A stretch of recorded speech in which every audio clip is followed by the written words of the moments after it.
If you have been through narcissistic abuse, you know that it sucks the life out of you.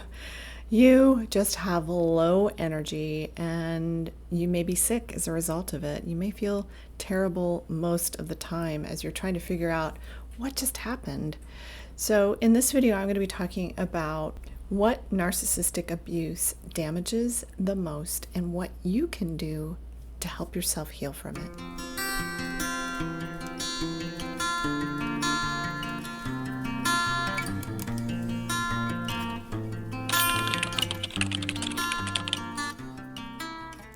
I'm Dr. Meg Haworth. I'm a transpersonal psychologist, a holistic nutritional chef, and best-selling author of Get Well Now, Healing Yourself with Food and the Power of the Mind. And I help adult children of narcissists, ACONs, who've been conned, become icons. And what's an icon? An icon is somebody who's independent, confident, original, and naturally you. So, as I said, today I'm going to be talking about narcissistic abuse and how it damages this the most. Now, I gave you a little hint at the beginning talking about how you just feel like it sucks the life out of you. You feel like you don't have enough energy to get through your day. You don't have enough energy to run your biology. Often you feel like you've been slimed by the narcissistic person in your life. You might have headaches or stomach aches or get nauseous quite often as you watch the things that they do to you and to other people around you. So it can be really, really difficult to navigate living with a narcissist, having a narcissistic parent, also having a narcissistic maid or narcissistic friends or bosses too can be very, very draining. So really, what is it doing? When you are being narcissistically abused, you're being emotionally abused.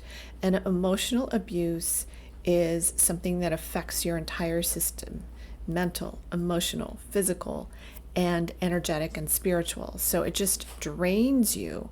Now, emotions carry with them, particularly negative emotions, but actually so do positive emotions. It's just we need to feel them more, right? Emotions carry with them a tremendous amount of charge. There's a tremendous amount of energy behind emotions. They've actually been measured on various scales on how emotions have a certain level of density, the more negative emotions. And then there's others that have a certain level of levity, of high frequency. You know, emotions like bliss and joy and compassion and kindness and caring and love and all these wonderful things that we want to feel a lot more of. So what's happening when you're being narcissistically abused is you're being emotionally abused. And the emotions that they use, the top ones they use are shame, guilt, envy, jealousy, vindictiveness. They're very vindictive people, and they are also trying to control you constantly, and they're using all of these different emotions to try to control you. So it's a shame-driven disorder. So they're out there projecting their shame, their guilt, all of the things that they don't want to look at, they don't want to feel, they don't want to experience. They're projecting them onto you and everyone else around you. So it's this thing that drains you the most. And it drains you on all levels. First, it's draining that emotional energy, which drains your biology, as I said. So what do you do about all of this? Well, I think it's very important that if you've been through narcissistic abuse, to look at the entire holistic system, mental, emotional, physical, and energetic and spiritual, and work with the system that you feel is draining the most. So say it's physical, for instance. Like I had over a dozen illnesses. And so one of the first things that I did when I just was so tired of one diagnosis after the next, and just getting sicker and sicker and sicker following Western medicine and what they were telling me to do for all of these problems that I had. So I thought, well, there has to be something else out there. And so I found a chiropractor to help me with the muscle spasms that would put me in bed for weeks at a time from my scoliosis and a ruptured disc in my neck. And this was in my 20s. I was just sick all the time. I'd be literally in bed for weeks at a time. And I should have been out enjoying life, but that's not what was happening for me.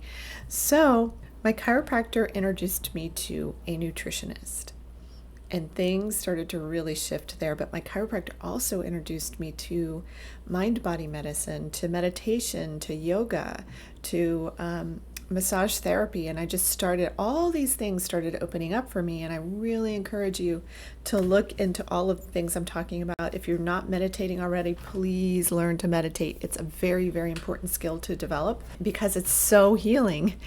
People have healed entire chronic conditions just with meditation. And so if you say, well, I can't, there's too much brain chatter, I'm ruminating all the time, I get it. I was there with you too. I had the same problem. Take a class in it and learn to meditate with a group. That really helps a lot. And that's one of the forms of medicine that I'm going to teach you is super important for you to use to help you with these energy drains and how drained you are emotionally from all of the abuse that's coming your way. So here's your narcissistic parent, your mate, somebody who is narcissistically emotionally abusing you. They're throwing their shame on you. They're blaming you for everything. And you might be taking it on just to get them to be quiet.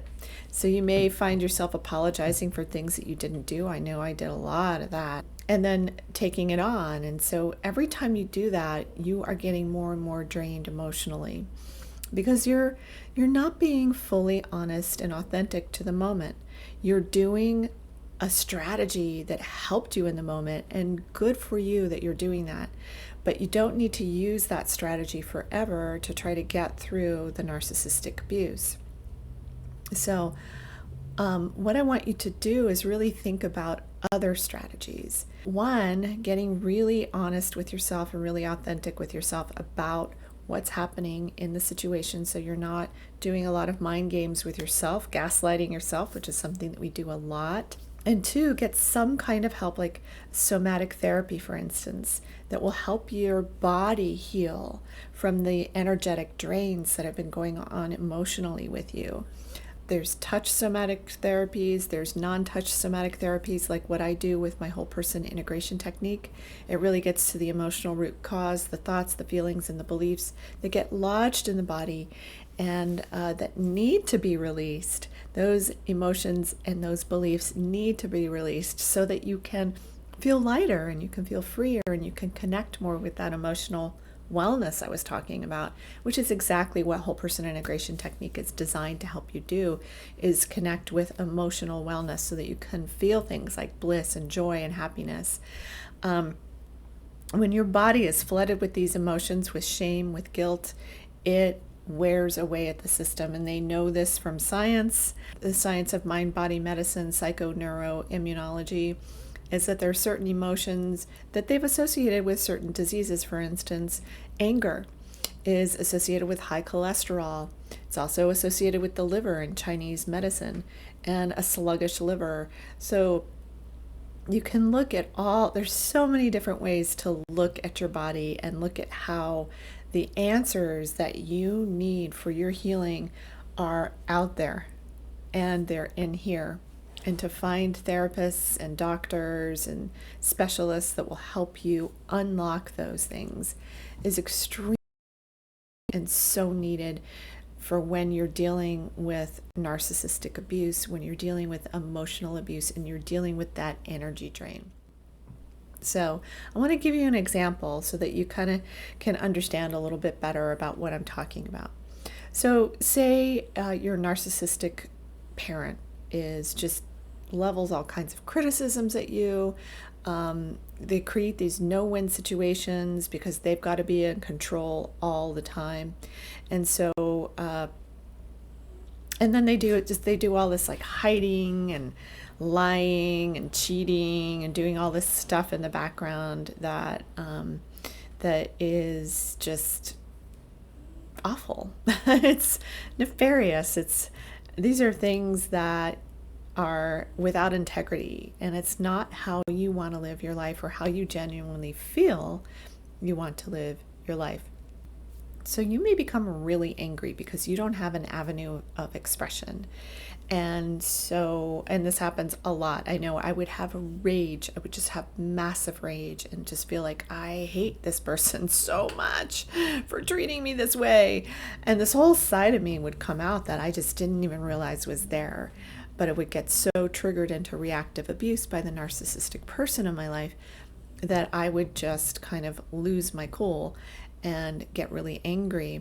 But it's not appropriate to be angry. So then I would push the anger back down into my body. And I hear this all the time with my clients. So they're pushing the anger back down, or they're kind of living in this cage of anger where they're trying to like just keep everybody at bay, just keep them out. It's too much to let you in and to try to trust you. So here's my anger shield. And some of the nicest people in the world can have these big old anger shields, and it just feels weird because it's kind of like a mixed message. So say you're being drained by anger, and say you're feeling it here in your throat. Now your throat is your center of communication and expression. It's your center of willpower and choice. And this center, you're silenced, If you're a victim of narcissistic abuse, you are silenced by the narcissist in your life. You're not supposed to share, and nobody's going to believe you anyway because they're so good at acting like they're the good guy or the good gal in front of everyone else that it's really hard for you to be able to explain to anybody what it is that you deal with behind closed doors. Often they don't believe you, and then the narcissist will turn the tables on you anyway. So you're just damned if you do, damned if you don't. So that communication, that expression, you're feeling this tightness in your throat, and now you're realizing, oh, and I have a thyroid problem. Oh, and I'm angry. So now you're starting to recognize the thyroid, the anger, the tightness.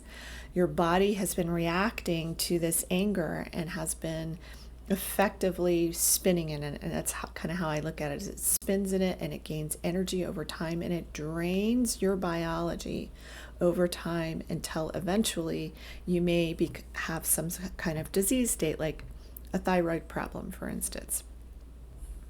This is not textbook for every single person. Everybody stores their energies differently. So what you'll need to do is to learn how to stop that energy drain. And you can't just flip a switch like, boom, I'm done. But you can do things to help you release that energy. You can do exercises that help you to release the energy. You can close your eyes and imagine that the energy's coming out of your throat and moving up a big column of light, or just diffusing into light, going off into the stratosphere. And so there's so many different things that you can do to help you release that energy. And I highly recommend that you seek a guide who knows how to help you do that, so that your biology can hopefully return to its natural state, and you can feel so much better. And with that, and with food, and with supplementation, herbal medicine, all these, which are also energetic, by the way, all of those forms of energy to help you heal, when you find that right combination for you, then you can heal these conditions in your body. So, and that's why I say, it's a holistic pursuit to heal that thyroid issue. And don't ever give up on yourself. I think this is one of the most important things, because it can be so disconcerting when you try this therapy and that therapy, and you read this book and that book and all of that. Just don't know that everything that you're doing has a cumulative effect. So one thing builds upon the other. You release that one piece, and there's more to come, and that's okay. That's just part of the layering that happens in the body from these traumatic experiences. And you can release these layer by layer, and sometimes you release a big layer and then you have like a massive healing, but it's everything, every step that you took prior to that is helping you to release whatever it was that you were able to release today. So just know that when you take your healing into your own hands, you learn how to use your intuition to help guide you through the process of your own healing. Just really feeling like, does this feel right for me? And trying the different things to assist you. And so this is exactly why I created my online summit, Parental Narcissistic Abuse and Toxic Family Recovery Solutions. This is available on my website, and so that you can get this summit at any point in time and listen to the 21 expert interviews I have from all these different arenas of holistic medicine that can help you heal these different issues that I've been talking about, these energetic drains, these emotional drains.